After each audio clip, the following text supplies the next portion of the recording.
Today we have another fairly unusual lock. This is an ALC Galaxy. It's made by the Australian Lock Company. A very unique lock. It's nowhere near as simple as it seems. Once again we have fins on the outside of the key that'll push down on pins on the inside. There are only 5 active pins, although there is something up the top that requires pushing as well. However, it's nowhere near as simple as it seems. They actually rely on, I've got a sales kit here in fact, on a code bar that sits on the inside of the lock. And if I show you this one,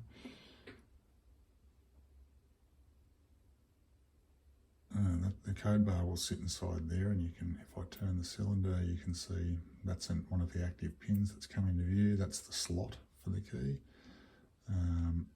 And as we push down on, you probably won't be able to see this. If I push down on one of the levers, let's find one.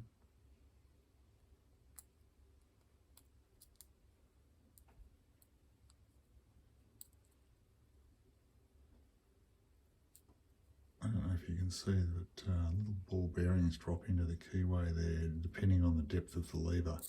And that interacts with the code bar and allows the core to turn. So it's really quite a unique and very complicated lock.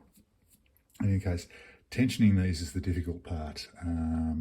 What I've done is take a piece of car antenna, just the right size tubing, silver soldered a small piece of wiper insert to the top of it, and filed a small notch in that, which corresponds with the notch you see on the flag of the key. So all I'm really trying to do is duplicate the tube and that flag in order to give myself something to tension with. Drilled a hole through that and just using an ejector pin to create a tension lever. I'm going to drop that in there, and I'll be tensioning counterclockwise. Taken a crappy Chinese pick and filed it down so that I can get it into these tiny little gaps where the fins are supposed to go.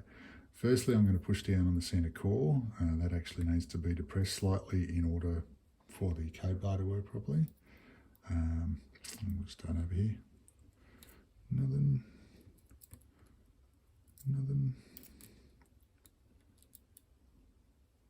Binding. Got a click there.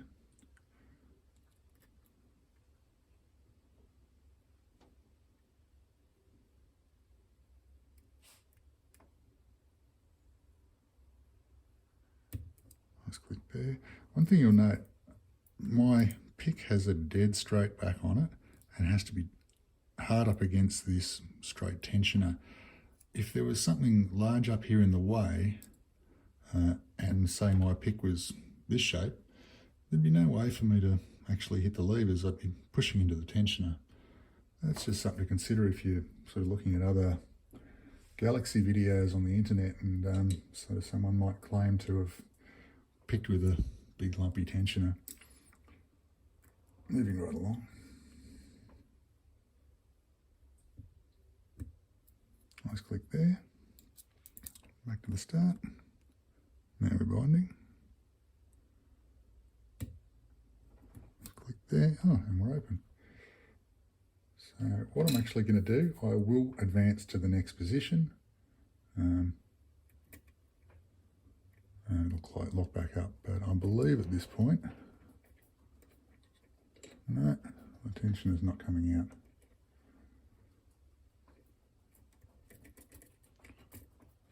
Oh, yes it is, there we go. And what we've actually done here, with the key, it's designed to retain the code bar in the lock. Once the code bar has been moved one position, it can actually pop back out. So that's actually the purpose of this key. This is a change key, and you'll notice with the change key, it doesn't have the top fin, and it also has this little button on the side. And what that does is pushes a little rod out there, which allows you to eject the code bar from the key. What I'm going to do in this case, as you can see, that's turned. If I show you the back of the lock, that has turned. I will put the code key in and turn it back to just straight. So now you'll see that's back where it was. And now the code bar is back where it was at the beginning, and this key will again function. Oops. Anyway, these are absolutely not guttable locks. There is no way to non-destructively take them apart. If you'd like to see the insides of one, Bosnian Bill's actually done a video where he machines one open, unfortunately, but it is an opportunity to have a look at the inside. I just want to point out one thing, that reattentioning these is obviously quite easy to do. I'm just using a sort of bottom of the keyway wrench here into that slot in the back of the core, and if I go through once again, I know that 3 is the first binder, and in this case I can use a much bigger pick, say something even this size, because there's no tensioner in the way. But reattentioning a Galaxy and saying that that's picked, I don't really agree. I think if you reattention it in this manner, you didn't really pick it. Oh. There we go. So really the hard part about this lock is making that. Anyway, I hope you enjoy watching the ALC Galaxy.